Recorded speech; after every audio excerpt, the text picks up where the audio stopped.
Hi there!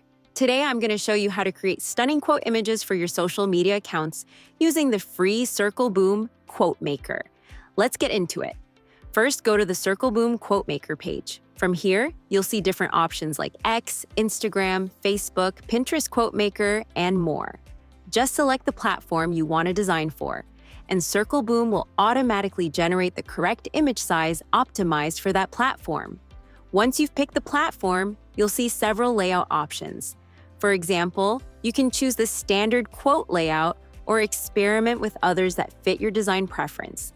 Now, it's time to add your quote. In the quote text section, type your message. You can easily adjust the font size and color to match your style. Below that, enter the author's name in the author field and customize its appearance just like the quote text.